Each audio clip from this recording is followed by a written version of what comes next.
I left home at 19, with 3 bags and a secret bank account. Years later, my dad finally called asking for $18,500. I blocked his number and let him panic.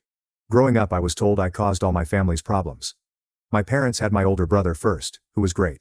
Nice person, good grades, and good athletics. 4 years later they had me, and they said their luck ran out.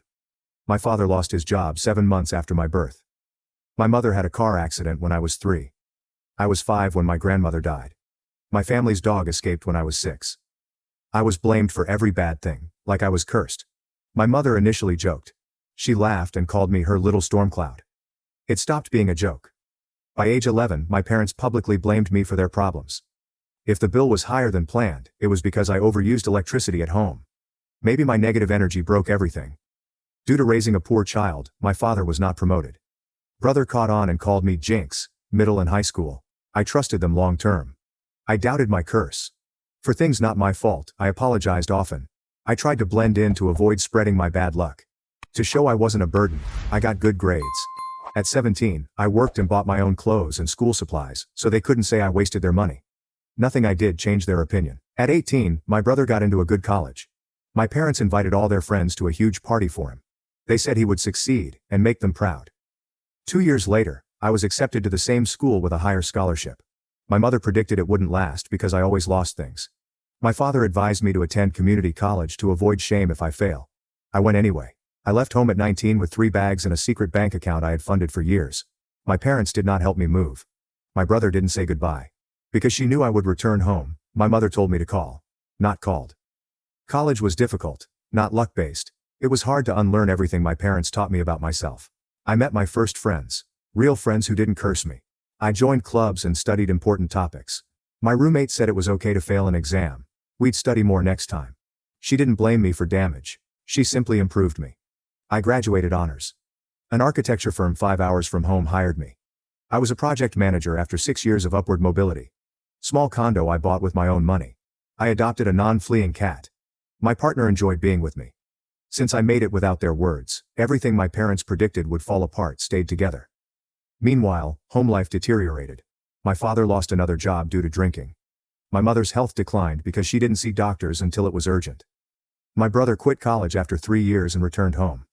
After failing to find work, he played video games in his childhood room. Golden kid was fool's gold. Nobody connected the dots. They anticipated my failure. My mother called me twice a year on my birthday to check in. She implied she expected me to struggle. After I was promoted, she told me not to get too comfortable because good things don't last for me. When I told her I bought a condo, she asked about my debt. She laughed when I said I was glad and said, "Give it time." So I stopped telling her. Quit calling back. My parents couldn't afford my brother's surgery 4 years ago. First call in years for my father. I wasn't asked how I was. He only said they needed money. I should share with my parents since I seem to have so much. I stare at my phone for 25 minutes after hanging up. After hearing my father demand money like I owed them, my palms are still shaky. My mind keeps repeating 18,500. This ends the 4-year silence. The only thing offered was money, and the expectation that I would pay it. The constriction in my chest is new since leaving home. Same awful feeling of being blamed for your existence. I placed the phone on the coffee table and waited for it to ring again, expecting a worse message. Sunset darkens the living room, so I don't turn on the lights. My cat joins me on the couch, and I instinctively stroke behind her ears, focusing on the silky fur rather than my rage. Lucas returns from work at 6:45 p.m. Despite setting my phone down, I'm still holding it. I probably picked it up again without realizing. As he drops his suitcase beside the entrance, I watch his face change to adjust to the dark room and my expression. I tell him about the call, but my words sound robotic, like I'm giving a shopping list instead of explaining how my father wanted money after years of treating me like a curse. Lucas sits next to me and tightens his jaw like he's upset but doesn't want to show it. He asks what my father said, and I quote him because I remember it. His expression changes from worry to protection, making me feel less weird for being sad. His question about my well-being makes me hesitate because I don't know the answer. I want to yell, feel terrible for being furious, and am sad and exhausted. I tell him I'm not sure and he says, "That makes perfect sense." We sit quietly while I sort my emotions. Anger rationalizes, calling after 4 years to beg for money. But guilt puzzles me. This nagging voice said, maybe I should help because he has family. Maybe denying makes me just as wicked as them. Pain is involved. This crushing realization that they only contact me when they need something from me. I look for my therapist's number on my phone. Since it's after work, Dr. Claire Morgan's voicemail comes on and my hands shake. I left a message asking if she has any emergency appointments this week because I'm thinking about old patterns. I hear my mother telling me not to be selfish, that family helps family, and that good girls don't leave their brothers in surgery. I hate that voice and how it still controls me after so long. I hang up and tell Lucas I called my therapist. He squeezes my hand and says great idea. Lucas sleeps next to me as I stare at the ceiling that night. Instead of shutting out, my brain replays experiences I thought I had overcome. When I was 7, my father lost another job. My mother said I worried and distracted him. I contributed to his first job loss when I was 7 months old. I remember my 3-year-old car accident. My mother said she didn't see the other car because she was focused on me in the back seat for years. After my grandmother died of cancer when I was 5, my parents talked about bad luck, staring at me as if I caused it. I realize I'm crying silently as the memories flood me, each one a tiny wound that never healed. Dr. Claire Morgan's office called again the next morning while I was getting ready for work. Can I make it? Her receptionist says she has a 1:30 p.m. cancellation. I never call in sick from work and spend the morning walking around my apartment to distract myself. I clean a clean kitchen. My bookshelf is organized by color, then author, then color. I've started 4 streaming shows and can't concentrate. I arrive at her workplace 20 minutes early and practice my exit speech in my car. I feel like I've traveled back in time when I enter her office, from the 29-year-old who had her life under control, to the worried 24-year-old who started therapy. Dr. Claire Morgan points to a familiar chair, and I sit, crying. I describe the call, my father's voice after 4 years, the money demand, and everything else to her. I talk for 18 minutes, and she listens, nodding occasionally, letting me finish. She pauses before asking what I want to do after I finish talking. Not what I should do or what will improve me, but what I want. I researched Ethan's illness and spent 90 minutes last night reading about his surgery. This is genuine and vital. Without it, he may have major issues. But I also know that my parents have let him live rent-free in his childhood bedroom playing video games while they pay for everything. They never made him get an insurance job. They never forced him to be independent like they did me at 19. I bought my clothes and school supplies at 17. And he's 32, and they still wash his laundry. Dr. Claire Morgan asks why Ethan has no insurance, which makes me think. He's never worked long enough for benefits, so I know. He's worked maybe 7 months in the last 6 years, always leaving or being fired and returning home when my parents allow. They kept him dependent and blamed me for being a burden as a child. My chest hurts from the double standard. I paid for my own expenses as a child. But he gets full assistance in his 30s. I still get the money request call. We spent the next 35 minutes discussing the difference between helping a family in crisis and reinforcing the broken patterns that drove me out. Dr. Claire Morgan warns that giving them money without conditions would reinforce their belief that I exist to fix their problems and that I am responsible for all their problems. After years of accusing me of causing their problems, she wonders what message I send by paying $18,500. I hadn't thought that, but she's right. It would mean agreeing with them and admitting I owe them anything for raising their miserable daughter. After therapy, I write down my limits and what I'll do before responding to my father. Defining parameters instead of saying yes or no is strange, unsettling, and possibly powerful. Dr. Claire Morgan reminds me that I can choose my relationship with them and not accept their position. I think about proper assistance as I drive home. Something that doesn't make me feel betrayed, but doesn't abandon Ethan when he's sick. Lucas gets home around 7:15. My laptop is open and a notebook with scrawled thoughts is on the kitchen table. Before asking what I want for dinner, he puts down his work bag and kisses my head. After I say I don't care, he suggests we order from the Thai restaurant down the street since neither of us wants to cook. He sits across from me and asks how I'm doing while we wait for dinner. Close my laptop and admit I've been running around in circles all day trying to figure out what to do. He grabs my hand across the table and tells me that while there may not be a right answer, I can set boundaries for what I can offer. As usual, we eat lunch at the table instead of in front of the TV. Between pad thai bites, I tell him I keep thinking about Ethan's surgery and how awful it feels to ignore it. Lucas agrees and says helping doesn't make me responsible for fixing my parents' mistakes. Instead of giving money to my parents who haven't managed their finances well in decades, he suggests helping Ethan find resources. The idea makes sense. I could research hospital payment plans and financial aid. Maybe help Ethan get medical help if he qualifies. That seems different from sending my father a check and expecting it to fix anything. Lucas suggests that this way, I could help Ethan get medical treatment while my parents avoid responsibility for how they got here. We talk about the logistics, and I feel less trapped between two terrible options. Saturday morning, I vow to answer an email before losing my nerve. While Lucas goes to the gym, I make coffee and sit at my laptop with a clear mind for the first time since my father's call. I start a new message, enter my father's email address, and stare at the blank space, trying to think of something to say. The first draft was furious, so I deleted it. The second one sounds too apologetic, like I'm requesting permission to set limits. Third attempt feels closer. I understand Ethan's need for surgery and want to help him get it. I explain that I am uncomfortable giving them money directly, but I am happy to help Ethan research hospital financial aid and payment plans. I edit words for 90 minutes to remove defensiveness and justification. By lunchtime, I've made something clear and solid without being nasty. Instead of emailing it, I keep it as a draft to reread tomorrow with fresh eyes. This Sunday I read it twice and made minor changes. Lucas reads it over my shoulder and says it's rational, sympathetic, and respectful of my boundaries. I hesitate before clicking send. Part of me knows sending this will annoy my parents. You want money without strings, but I'm offering something different. But I know that if I give them what they want, I'll hate myself and nothing will change. Before doubting myself again, I breathe deeply and submit. Monday afternoon, my phone rings while I'm reviewing work plans, and my mother's name appears. Since she called unexpectedly, my stomach sinks. An ancient instinct makes me answer instead of leaving it on voicemail. Before I greet her, she says she can't believe I'd be so ungrateful after all they did for me.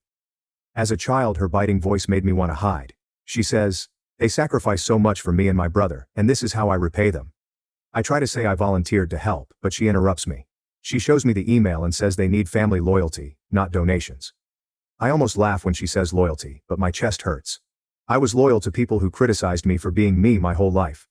I muttered about wanting to help Ethan, but she cut me off again, saying it wasn't true aid. Writing a check and trusting them would help. I can hear my father talking, but I can't understand. My mother switches tactics and recounts my childhood failures.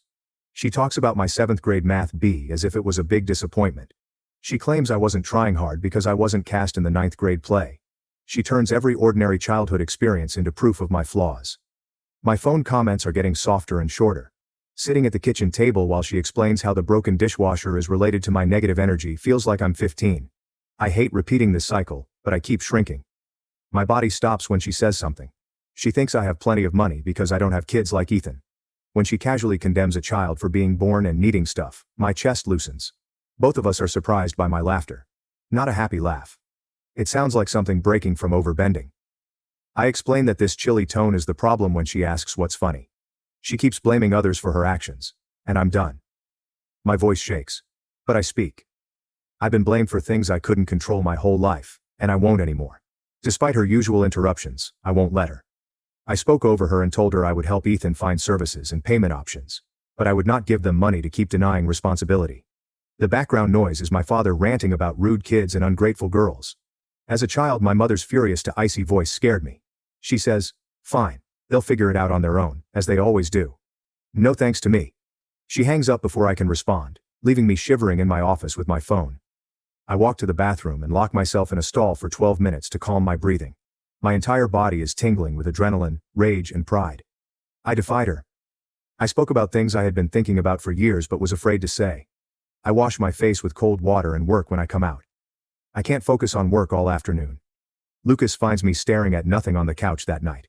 He comes down next to me, and I start crying the angry, irritated tears I've been holding back since the phone call. I cry as he embraces me on his chest.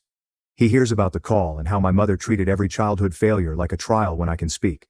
I tell him about the kids depleting resources statement and how it broke my heart to hear her blame Ethan for his existence like she blamed me. Lucas runs his hand through my hair and says, "Setting boundaries doesn't make me a bad person." He reminds me that they requested help but declined when I offered conditions. They wanted me to fix their issue without changing their operations. He's right, but it hurts. I hoped they'd surprise me and get my point. Instead, they were as I expected. I wrote Ethan an email the next day.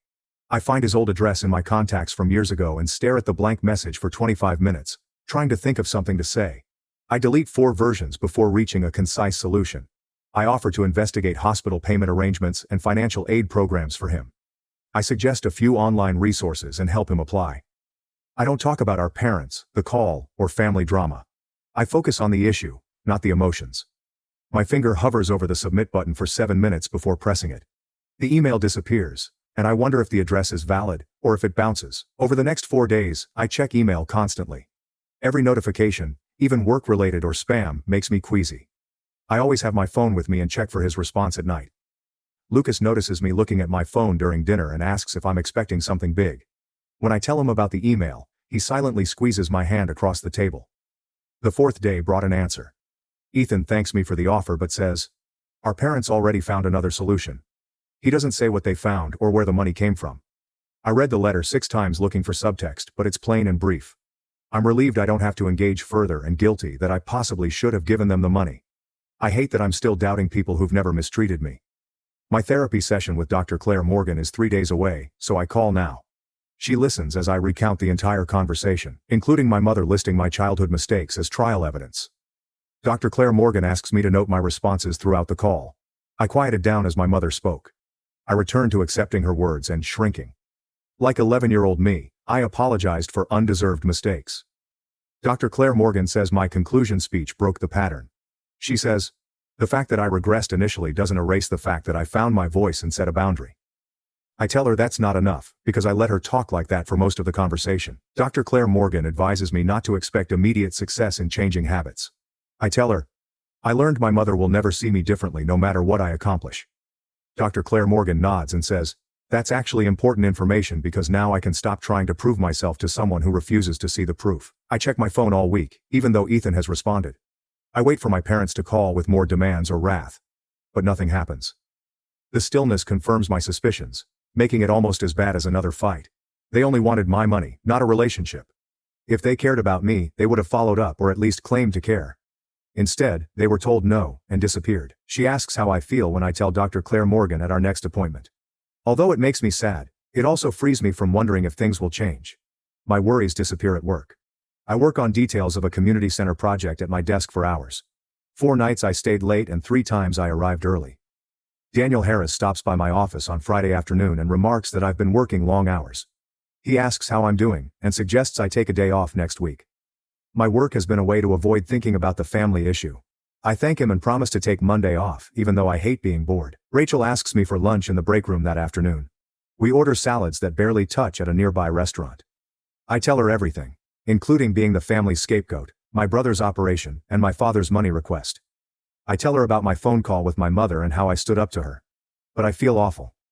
Rachel listens until I finish, then says she hasn't spoken to her father in 7 years. According to her, guilt never goes away but improves over time.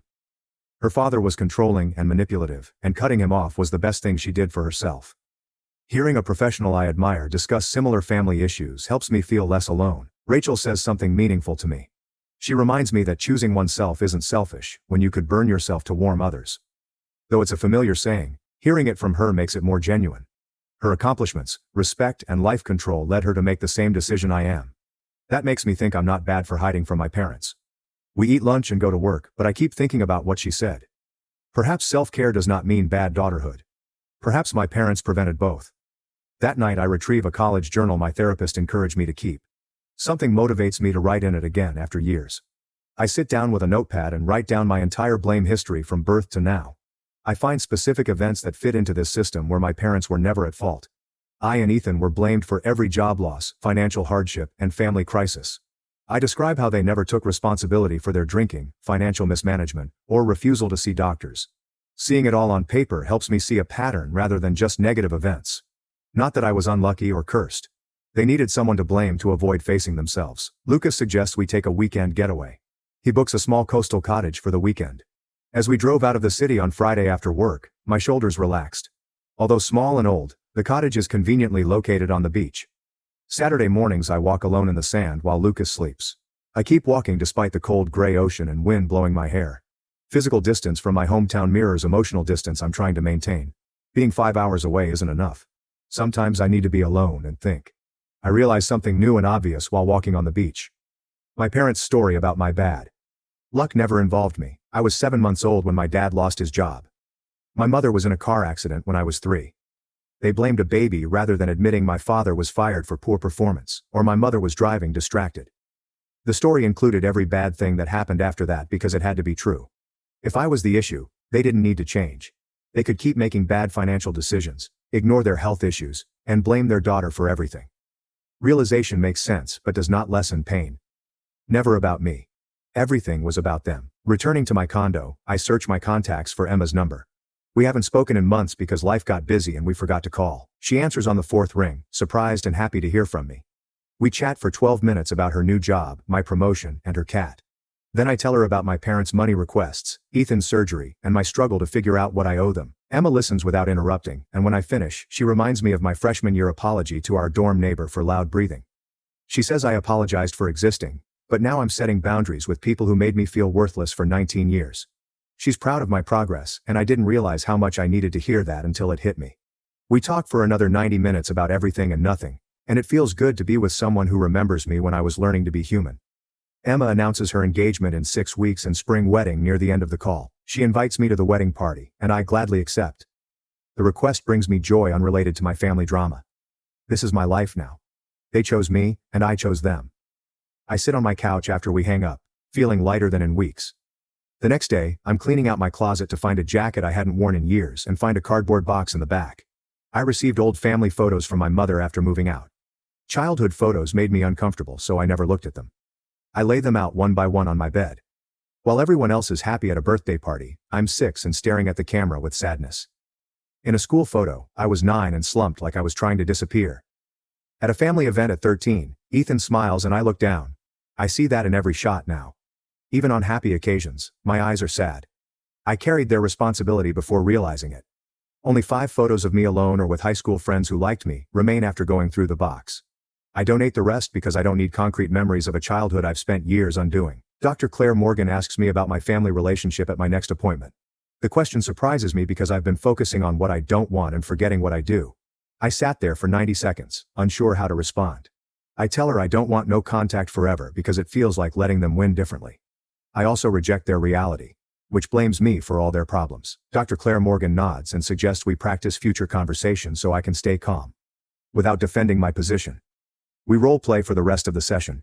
Dr. Claire Morgan plays my mother and accuses me of abandoning the family.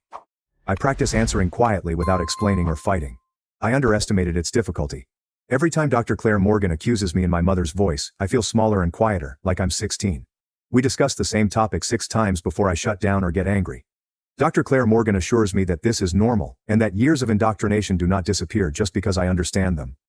I sit down with my laptop that night and write a letter I won't send. Write down everything I want to tell my parents about their scapegoating's harm.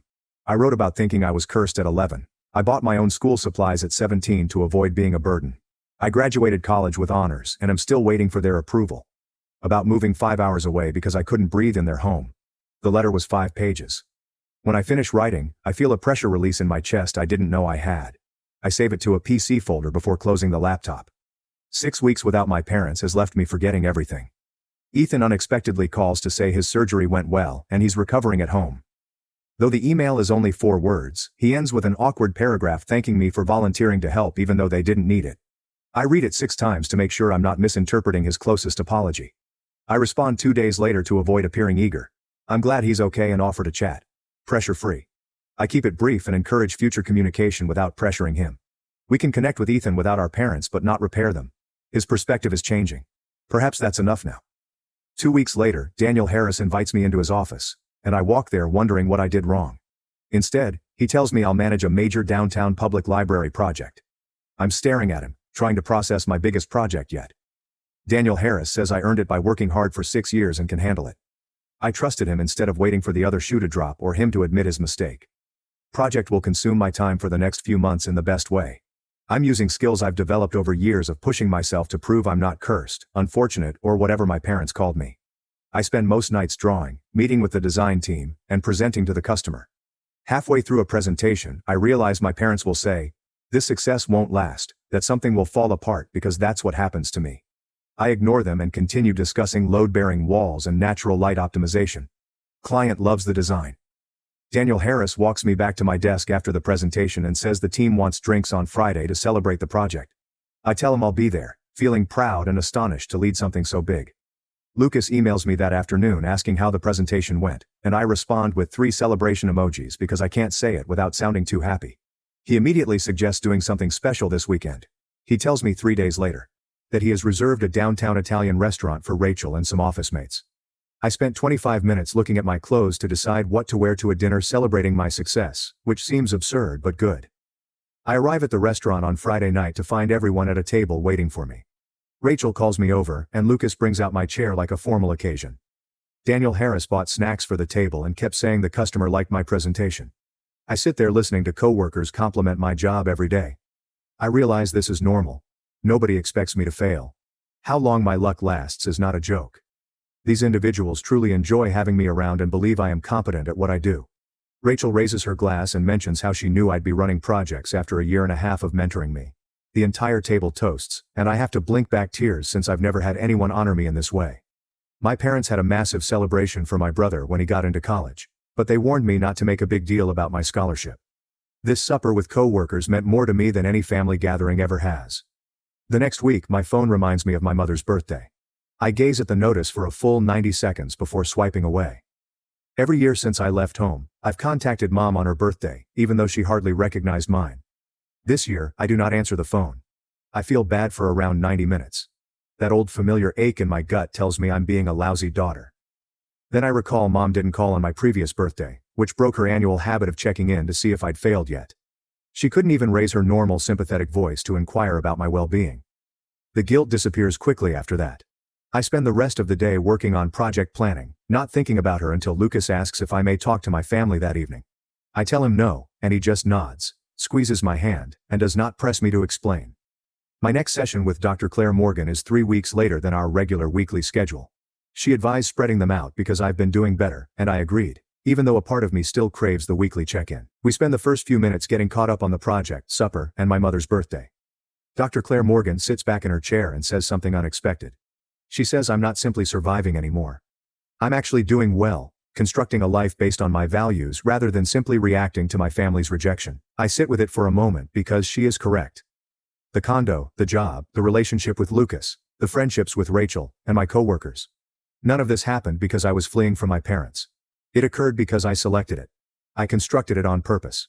Dr. Claire Morgan inquires how that feels. And I tell her it feels strange, good, and sometimes terrifying since there's still a voice in my brain that expects everything to come apart. She reminds me that the voice belongs to my mother, not to me. And I may choose whether or not to listen to it. 4 weeks later, I receive an SMS from an unknown number. I almost delete it, assuming it's spam, but something compels me to read it. The message claims it's from Ethan and asks if we might meet for coffee when he visits my city in 2 weeks for a follow-up appointment. My instant emotion is a surge of dread that surprises me. I thought I was done worrying what my brother thought. I stared at the message for 12 minutes, trying to figure out what he wanted. Half of me wants to disregard it, but another half wonders why he's reaching out now. I reply back, sure, we can meet at a coffee shop near the hospital, somewhere public where I can leave if it gets weird. He answers with a thumbs up emoji and a time. I spent the following few weeks thinking if I made a mistake by agreeing to this. Ethan arrives up looking better than I've seen him in years. He's regained some weight and no longer looks gray and weary like he did when I met him in the ICU. We get coffee and go at a corner table, and the first 12 minutes are so unpleasant that I almost regret coming. He inquires about employment, and I provide brief responses. I inquire about his recuperation, and he does the same. We're dancing around anything he really wants to say, then he sets his cup down and looks at me squarely for the first time. He informs me that throughout his rehabilitation, he has been thinking a lot about our family and how things happened when we were youngsters. He thinks he's starting to view things differently now that he's been away from the house. I don't say anything. Just wait for him to continue talking. He describes how our parents panicked when he underwent surgery, saying they couldn't bear the burden of really having to care for someone. He saw them hurry and worry, blaming everyone but themselves for not saving money. It helped him realize things he hadn't wanted to see before. He does not offer me a full apology, and I do not expect one. He did admit that he profited from being the golden kid, while I was blamed for everything. He acknowledges that he went along with it since it was simpler than confronting them. He claims that watching our parents struggle financially and fall apart over his medical bills taught him that they aren't good at caring for anyone, including themselves. They just wanted someone to blame, and I was available. I respect his honesty more than I expected. I don't need him to reject our parents or legitimize what I've gone through. Just hearing him admit that the family dynamic was messed up and that he played a role in it is enough. We ended up talking for nearly 3 hours, which was far longer than I had planned. We talk about college and how he dropped out, as well as the years he spent at home playing video games because he didn't know what else to do. He asks about my current life, and actually listens when I tell him about the architecture firm, Lucas, and my condo. Before we leave, we agree to stay in touch and possibly start something new, rather than attempting to repair a sibling relationship that never existed in the first place. Near the end of our conversation, Ethan mentions that he is finally looking for a real job. He's been applying and has a few interviews scheduled. He claims that our parents are upset with him for wanting to move out and that they keep telling him he isn't ready or that he should save money first. Sitting there listening to him, I realize they need someone to manage and control things. When I left, they still had Ethan, but now that he's getting healthier and more independent, they're losing control. Without me to blame, Ethan became the target in various ways. Not the scapegoat, but the project. The person they could watch over and make decisions for. He's starting to see it and wants to get out. After Ethan leaves, I sit in my car for a few minutes before heading home. Then I call Dr. Claire Morgan, even though it is not our session day. She responds, and I tell her about the meeting, including everything Ethan said. I'm surprised at how much lighter I feel. Having Ethan acknowledge even a portion of the family dysfunction makes me feel less crazy about my decision to distance myself. Dr. Claire Morgan agrees that having just one person validate your experience can sometimes change everything. She asks how I feel about staying in touch with him, and I say cautiously hopeful. I don't expect him to become my best friend or anything, but having one family member who is willing to be open feels worthwhile. That night, Lucas asks if I believe my parents will ever change. We're sitting on the couch, my cat curled up between us, and he's asking the question cautiously, as if he's unsure whether I want to talk about it. I think about it for a full minute before responding. I tell him I no longer need them to change. My peace no longer depends on whether they grow, learn, or remain the same. I have built a life without them, and it is good. If they want to be a part of it someday, they must meet me where I am, rather than expecting me to shrink back into the role they gave me. Lucas nods and pulls me closer, and we sit in peaceful silence. The cat stretches, digging her claws into my leg. And I don't mind because I'm enjoying this quiet evening at home with someone I love and a pet who hasn't run away. This is the life I chose, and it is sufficient. The holidays approach faster than I expected. November arrives with cold mornings and early darkness, and everyone at work begins discussing Thanksgiving plans. Lucas asks what I want to do, and for the first time in my life, I realize I don't have to dread making the obligatory phone call home or feel bad about not showing up. I tell him I want to host something at our home and invite people who want to be around us. He grins and begins compiling a list of friends to invite. We spend 10 days planning the menu and cleaning the condo, and I find myself excited rather than anxious. Rachel delivers wine and homemade rolls. 3 of Lucas's co-workers show up with dessert. My cat hides under the bed for the first 90 minutes before slowly creeping out to investigate all the new people. We crowd around my small dining table, which barely accommodates everyone, and pass dishes family style, and it feels warm and genuine in a way that holidays at my parents' house never did. Halfway through dinner, Rachel refills her wine glass and asks how I'm doing with everything, gesturing at the table as if she means more than the food. I take a quiet minute to consider my response because she deserves honesty. I tell her how sad I am about what could have been, the family I should have had but did not. But I'm not willing to give up my well-being for people who refuse to see me clearly. She raises her glass, saying, "That's the healthiest thing she's heard all year." Everyone else raises their glasses as well. We toast to our chosen family and new traditions.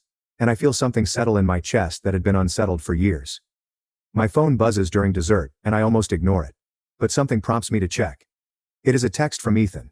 Just a few words to let me know he is thinking of me and hoping I am having a good day. Nothing elaborate or emotional, just short and genuine. I stare at the message for a long moment, then save it to a folder I've started keeping of the few good family moments I have. It's not much, but it's real, and that matters more than I expected it to. I text back a simple thanks and same to you, then put my phone away and rejoin the conversation. Lucas catches my eye across the table, and I smile at him, feeling hopeful about having at least one family connection that isn't built on blame and dysfunction. Work picks up the week after Thanksgiving as we push toward the project launch deadline. I spend long hours at the office finalizing details and coordinating with contractors. And somehow it all comes together better than I imagined. The community center opens in early December, and the local architecture magazine sends someone to photograph it and interview me about the design process. When the article comes out 12 days later, Daniel Harris frames it and hangs it in my office without asking.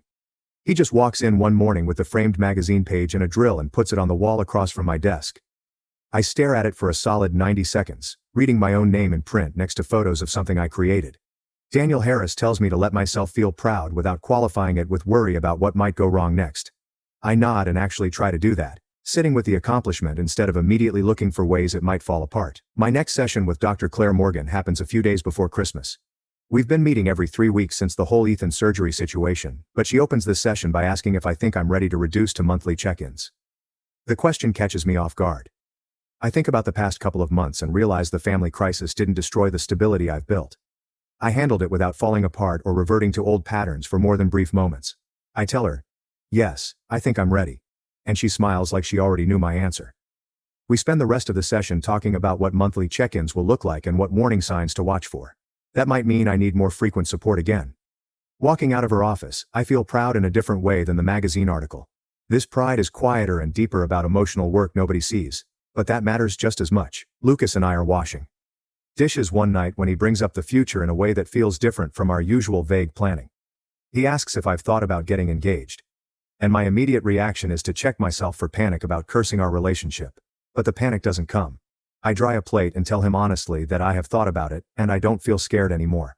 I've learned my presence in people's lives isn't a burden, but a gift. He stops washing and looks at me with this expression I can't quite name and says we should talk seriously about it. We spend the next 90 minutes on the couch mapping out what we want our lives to look like. And it's easy and exciting instead of heavy with dread about inevitable failure. I write the letter to my parents on a Saturday morning while Lucas is at the gym. I've written versions of this letter before, but never sent them.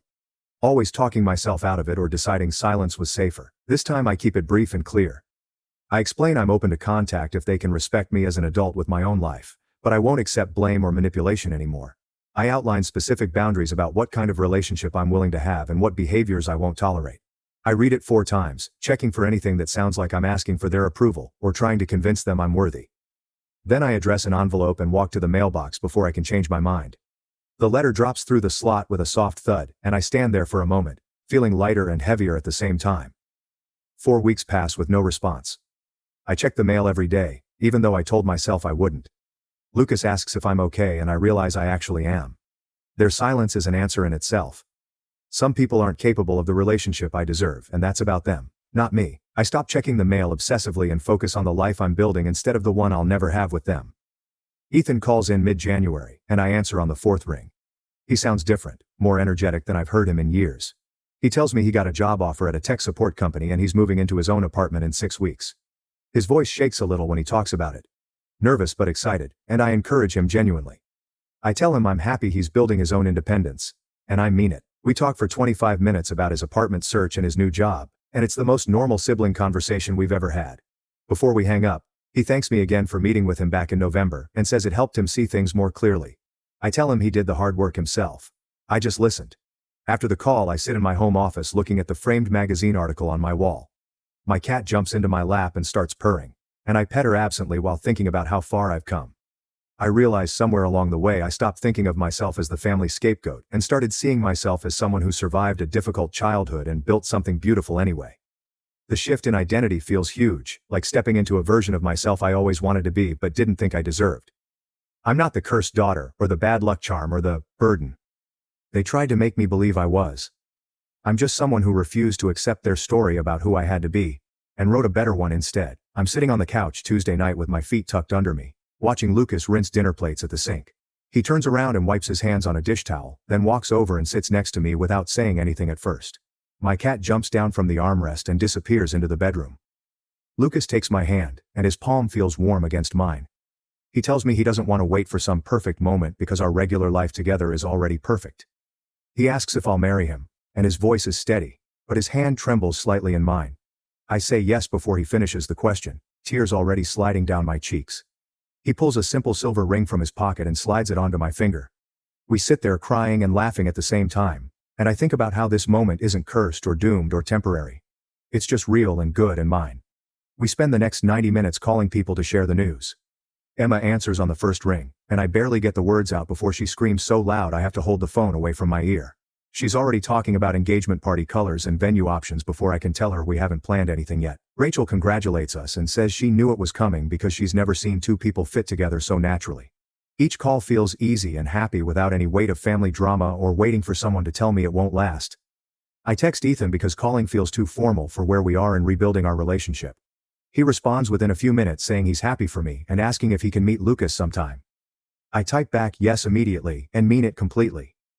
Having one family member who's genuinely trying to show up differently feels like more than I expected to have. Over the next couple of months, planning the wedding becomes something I actually enjoy instead of a source of stress about who to invite or who might ruin things. Lucas and I look at venues with Emma and laugh at her increasingly elaborate ideas. We pick a small garden space that feels intimate and warm. I make a guest list of people who actually want to celebrate with us, not people I'm obligated to include. Ethan texts occasionally asking about details and offering to help with setup. I add him to the list without hesitation. The whole process feels light and joyful because I'm surrounded by people who chose me and I chose them back. I realize one night while addressing invitations that this is the family I needed all along. Not the one I was born into that treated me like a burden, but the one I built myself from friends and partners and the one brother who decided to do better. That's not bad luck or a curse finally breaking. That's just the best thing I ever did for